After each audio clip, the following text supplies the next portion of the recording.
Well, good afternoon to all of you.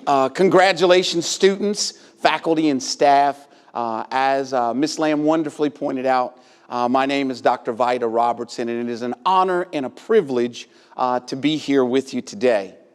Of course, for a little while, I want to join you in our national celebration of Black History Month.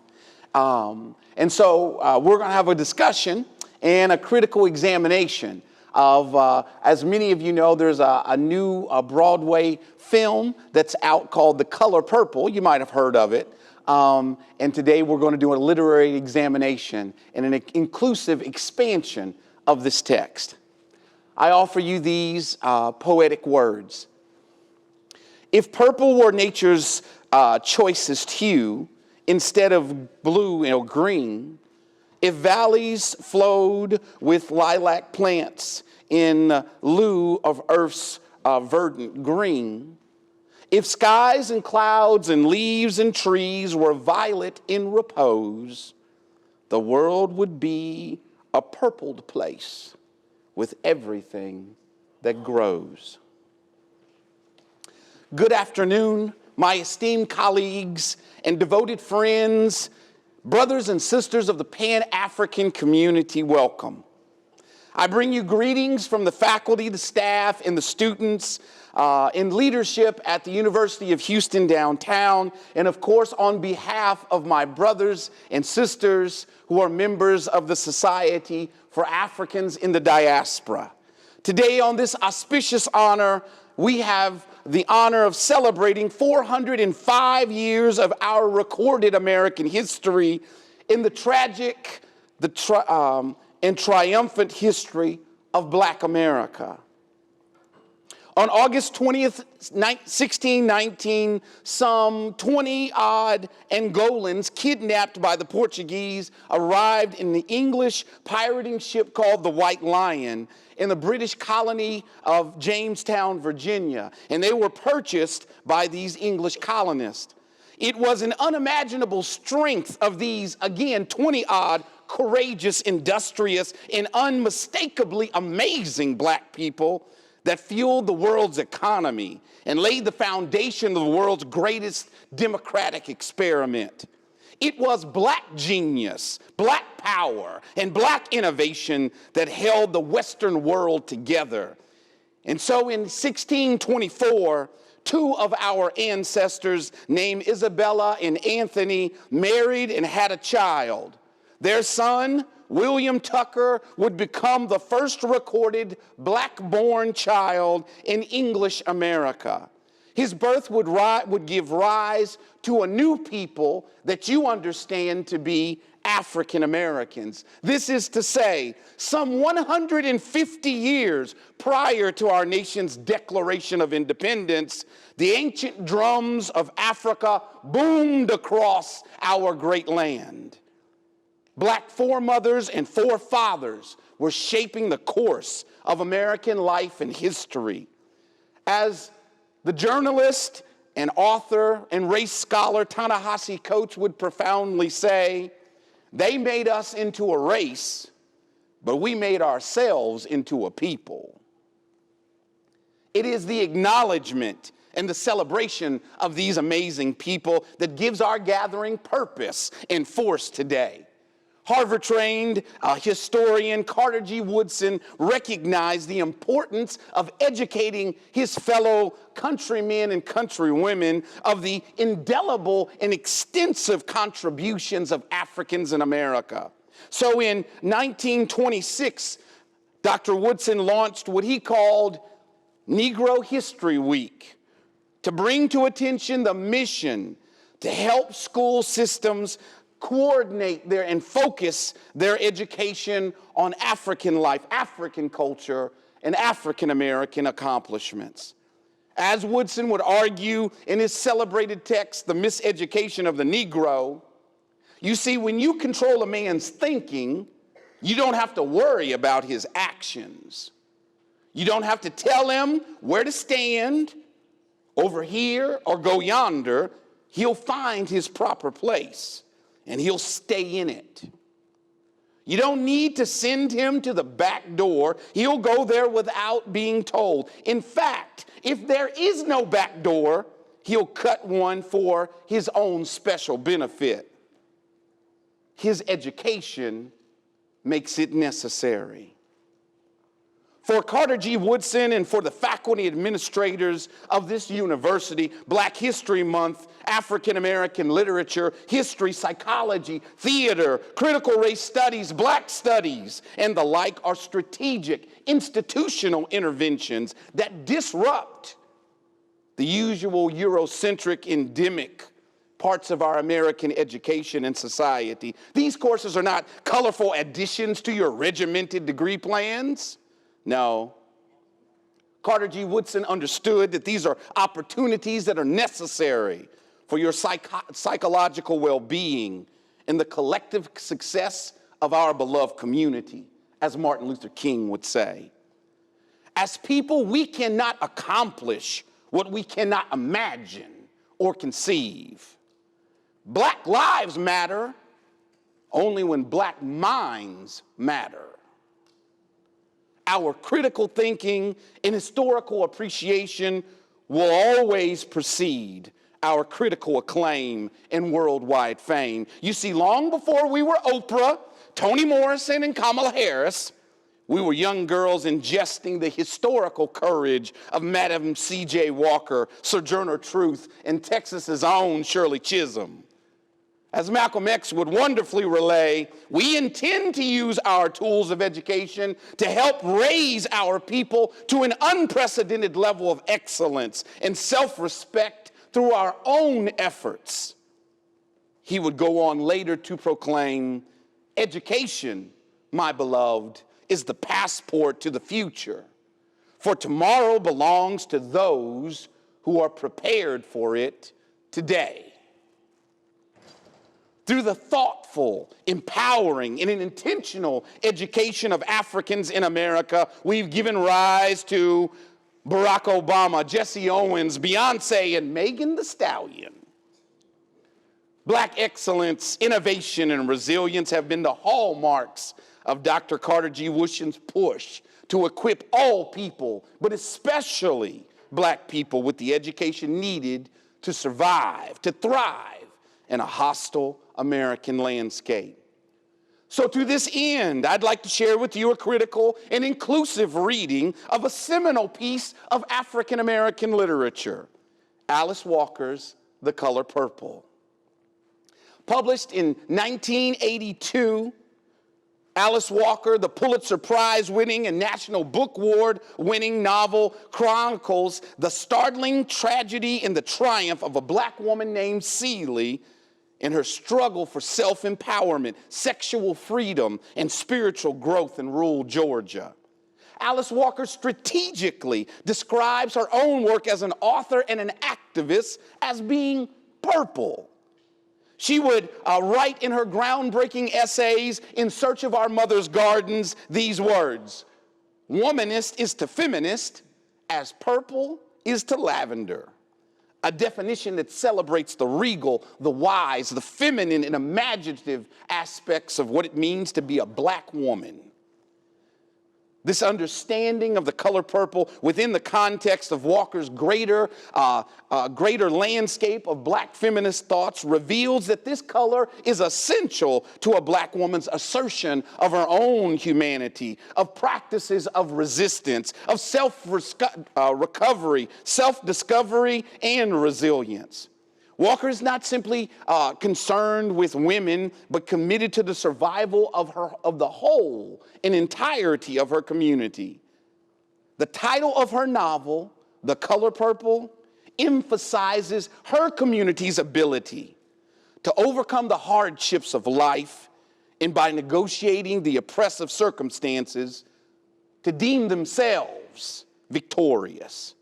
So in the preface of this novel, she would write these words: this color, purple, that is always a surprise, but it's everywhere in nature.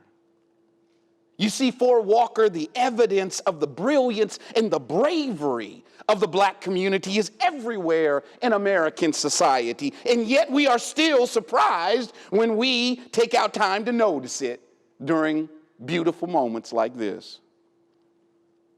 The novel opens just at the turn of the 20th century. This 14-year-old girl who had been raped and impregnated by a man who she believed to be her father, she copes with the searing loss of her innocence, with the debilitating lack of her own agency, and thus she takes up writing journal entries and letters to God. Her writing becomes a critical act of her own self-discovery, allowing her to divulge into her own secret humiliation, her own pain, and her own fear. You see, these letters to God transform into dispatches to her younger sister and her dearest confidant, Nellie, who is on a missionary journey in Africa. Celie, Nettie, and her best friend, Shug Avery, comprise a trio of transgression. They transcend and transform the social, the racial, and the gender dynamics of the novel. And this black female trinity, it creates a more inclusive and empowering opportunity for not simply the women in the novel, but equally the men get to become something that they've never been before. Together, they provide a newer and a deeper understanding of both themselves and everyone else's capacity. These women teach us what it means to be loved in a world that's full of hate and abuse. Even God embraces the regal, generative audacity of their purple. And in a theological conversation that two of these characters would have, Shug and Celie explain. Shug says, "Listen, Celie, God loves everything that you love and a mess of stuff that you don't. But more than anything, God loves adoration." "You saying God vain?" I asked. "No," she said, "not vain, just wanting to share a good thing. I think it pisses God off if you walk by a color purple in a field somewhere and you don't notice it." The color purple represents all of the beautiful, abundant, and good things that God has created to be enjoyed and appreciated in life. Celie, like most of us, lost her sense of awareness and the wonder of the simple things that surround her. God gets pissed off when we don't celebrate the surprising purple in all of our lives. Purple things, lavender people, and the magenta that powers our black resilience and creativity are God's ways of reminding us of his love, his empowering love that we must have for ourselves. Celie's transformation in the novel changes her entire perspective on life. Now that she embraces her own black identity, her own black womanhood, to be a member of the larger black and African diaspora, she determines to create violet out of violence, to provide her people plum for their pain, to embrace the indigo of her African ancestors, and to inspire a new generation of black children in our American saga. The color purple is a symbol of life, of creativity, of hope. Accordingly, Alice Walker has Celie live out her extraordinary life in a room painted purple and red. As she explains, "Well, here it is. I say, standing at the door, everything in my room is purple and red, except for the floor. That I painted yellow." She got right to the little purple frog perched on my mantle. In this palace of purple, Celie is whole. She is a powerful, brave, and compassionate soul. She uses her newfound wealth, her talent, and her time to equip her community and embolden those that she loves. In this new world, Seeley makes gender subjugation, economic oppression, and racialized cruelty of none effect, replacing it with mutual respect and a deeper understanding of one another. This is love. As Walker would beautifully write, you see, love is the ability and the willingness to allow those that you care for to be what they choose for themselves without insisting that they satisfy you. Alice Walker demands that we consider and contemplate how our past pain as a black community has deformed and debilitated our lives as African Americans. Through her character, Seeley, she highlights the fact that our greatest act of resistance to white supremacy is our survival. Seeley expresses this point as she explains to her ex-husband, Albert, as she leaves his oppressive home for the last time, I'm poor, I'm black, and I might be even ugly. But dear God, I'm here. I am here. This powerful statement that this character acknowledges, it challenges our often understanding of poverty, racial discrimination, and the self-hatred that emerges from it. Despite all of these hardships, Seeley's unwavering spirit shines through as she asserts her presence and her existence. She affirms her worth and her right to be acknowledged in this Black History Month.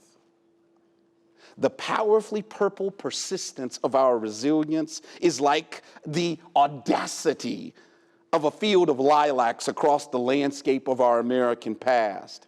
Seeley's resilience encapsulates, empowers, and unites those she loves both near and far. And thus, in the acknowledgement of this black diaspora across time and space, Alice Walker completes Seeley's transformation and emancipation by bringing her sister Nettie home from Africa.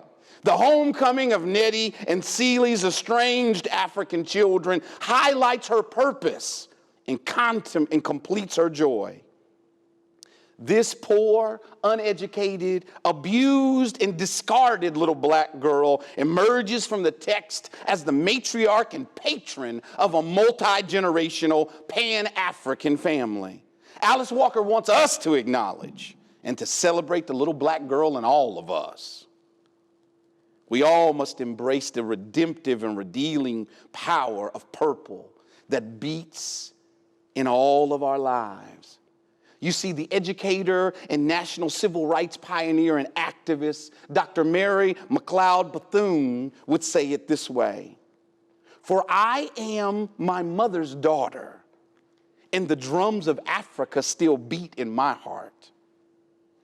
They will not let me rest while there is a single Negro boy or girl without a chance to prove his or her worth." Like Seeley, Dr. McLeod Bethune-Cookman feels the drums of Africa beating in her heart. These women, like so many black pioneers, embrace the echoing vibrations of Africa's drum that summons the African diaspora to remember the dynamic purple hues of our strength and delight in our communal struggle.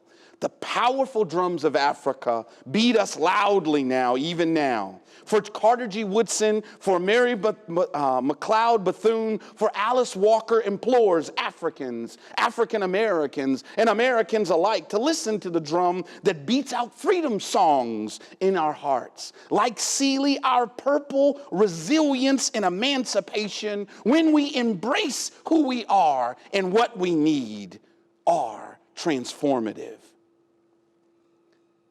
Carter G. Woodson's foresight and courage is most evident even now, my beloved.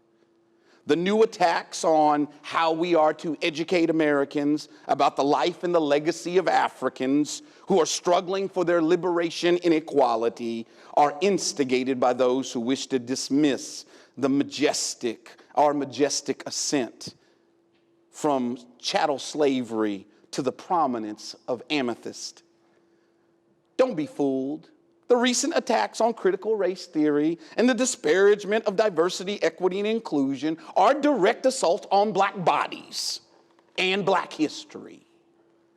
Our nation again is being shaken awake by our unceasing struggle, like those original 20 Angolans, for full American citizenship. And the African drums beating in our hearts demands to be heard, to be seen, and appreciated just like Seeley. Their resilience thunders and vibrates our lives. Black History Month echoes the African drums of our foremothers and forefathers who sacrificed and triumphed over the unimaginable circumstances of our past to bring us into the brilliance of our future.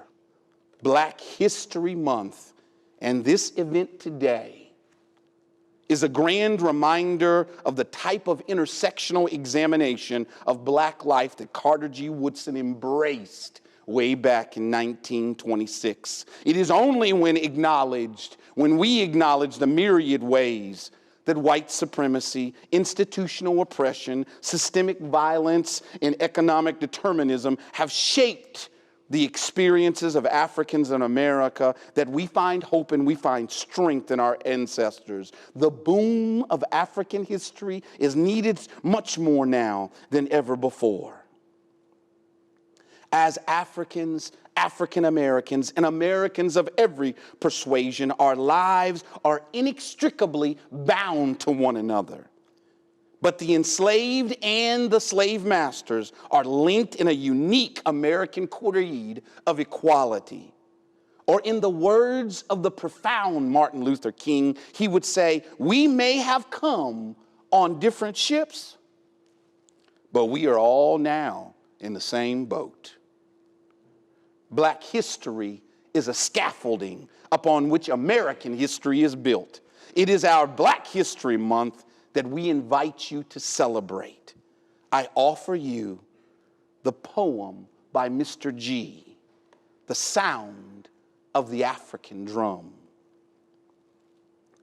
The endless rhythms that persist into your souls and just uplifts it from the cold and dark abyss. It makes the whole and is a gift from God, whose role it is to assist us from now to know we cannot exist without the sound of the African drums.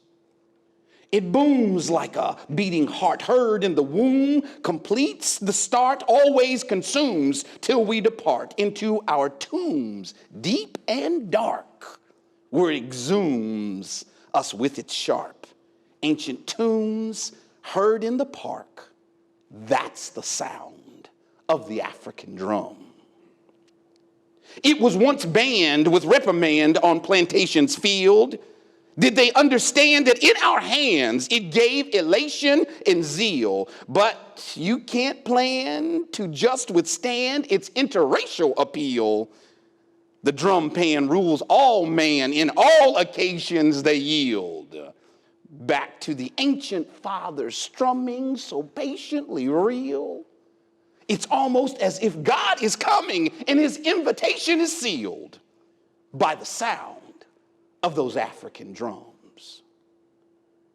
Can you hear the gospel, blues, jazz, R&B, soul, rap, rock and roll start with "We who brought you" salsa, reggae, raga, merengue, calypso, and disco, all the way to the drum, bass, and the grime of our garage UK. We got the funk, the soca, the bossa nova crossed over, and the doo-wop, the bebop gave us the floss of our new hip-hop, and we got the Afrobeat, soca, and high life, samba and ramba, all number with wonder, but let no man put asunder. The truth is, the root is, if you listen with astuteness, the beat they all loop is the sound of the African drum. Boom, boom, boom.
So on behalf of the Center for Critical Race Studies at the University of Houston downtown and my beloved brothers who've joined me from the Society for Africans in the Diaspora, we celebrate Black History Month with you.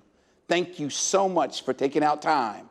You could have been anywhere doing anything, but today we listen to the drums of Africa yet again ignite, inspire, and empower us, embolden us to be a better versions of ourselves. God bless you all, and thank you.